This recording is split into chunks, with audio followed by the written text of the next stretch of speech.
అందరికీ నమస్తే. నేను మీ Swathi. Welcome back to my channel Swathi home thoughts. Friends, ఈరోజు వీడియోలో ఫిష్ కర్రీని నా స్టైల్లో నేను ఎలా ప్రిపేర్ చేశానన్నది మీతో షేర్ చేసుకోబోతున్నానండి. చాలా టేస్టీగా ఉంటుంది.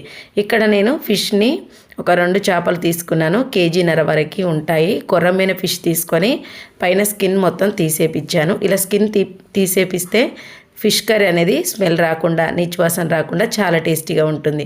2-3 సార్లు ఉప్పు వేసి శుభ్రంగా కడిగి పక్కన ఉంచుకోండి రెడీగా.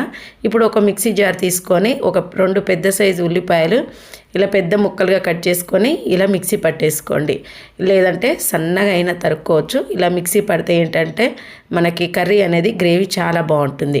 ఇలా మిక్సీ పట్టి పక్కన ఉంచుకోండి రెడీగా. ఆ తర్వాత పొయ్యి మీద ప్యాన్ పెట్టుకొని 4-5 టేబుల్ స్పూన్ల వరకు ఆయిల్ వేసి కొద్దిగా షాజీరా వేసి దూరగా ఫ్రై చేసుకున్న తర్వాత మనం మిక్సీ పట్టి పెట్టుకున్న ఉల్లిపాయ పేస్ట్ మొత్తం వేయండి.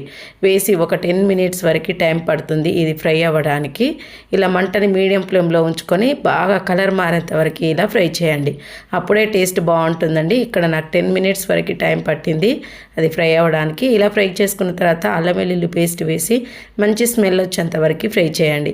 తర్వాత కొద్దిగా కరివేపాకు, పసుపు వేసుకొని బాగా మిక్స్ చేసుకోండి. ఇలా బాగా మిక్స్ చేసుకొని ఒక 4 కప్పుల వరకు చింతపండు పులుసుని వేసుకోండి. ఫిష్ కర్రీ అంటేనే చింతపండు పులుసు కదా.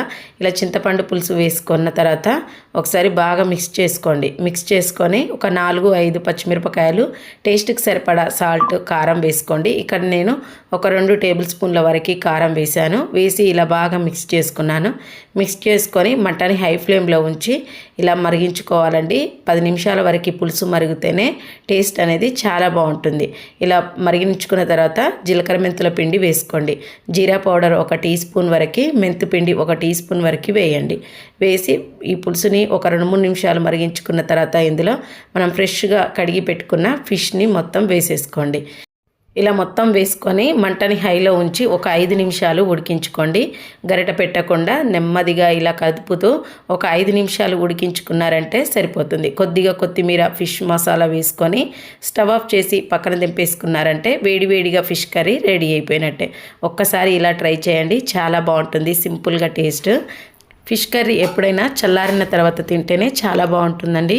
ఒక్కసారి ఇలా ట్రై చేయండి. వీడియో నచ్చితే కంపల్సరీ ఒక లైక్ చేసి మరిన్ని ఈజీ టేస్టీ రెసిపీస్ కోసం ఛానల్ని సబ్స్క్రైబ్ చేసుకోండి. మరొక మంచి వీడియోతో మళ్ళీ కలుసుకుందాం. థ్యాంక్